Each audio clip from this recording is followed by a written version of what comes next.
안녕하세요. 삼성자산운용 이희건입니다. 오늘은 5월 채권시장 전망에 대해 알아볼 텐데요. 4월 미국 채권시장 리뷰부터 만나볼까요? 지난 4월 초 공개된 FOMC 의사록에서 양적 긴축에 대한 시그널을 확인할 수 있었는데요. 이후 장기물을 중심으로 금리 상승이 재개됐습니다. 더불어 러시아가 천연가스 공급을 중단하면서 글로벌 물가 상승 압력이 심화됐는데요. 금리 상승 압력은 커졌지만 중국의 코로나 봉쇄 등으로 경기가 빠르게 하강할 가능성이 높아지며 금리 상단은 제한됐습니다.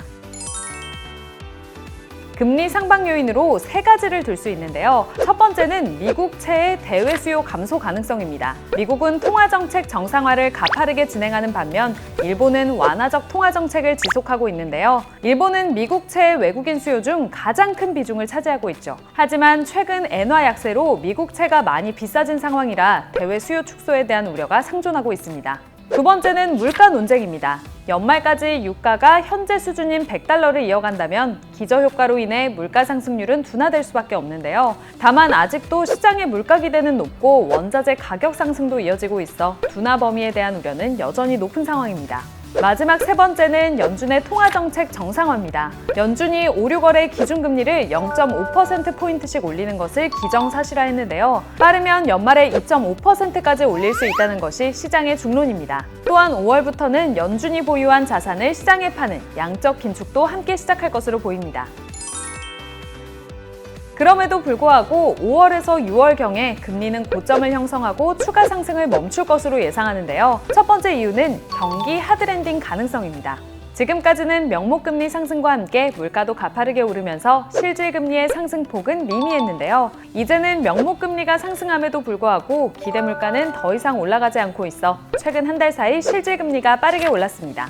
과거 2018년에도 실질금리가 빠르게 오른 11월부터 경기 우려가 불거지며 명목금리가 하락한 바 있습니다. 미국 정부의 이자 감축 의지 또한 금리 상단 제한의 또 다른 요인인데요. 최근 명목금리 상승으로 인해 정부 부채 대비 이자 비용의 비율이 2.1%로 소폭 상승했습니다.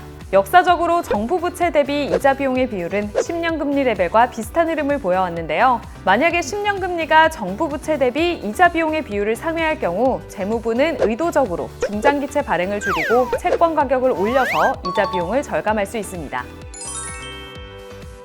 결론적으로 현재 시장은 금리 상방 요인과 하방 요인이 혼재된 상황인데요. 5월에서 6월 중 10년 금리가 3% 부근에서 고점을 형성한 후 하반기에 일시적으로 하락하지 않을까 예상하고 있습니다.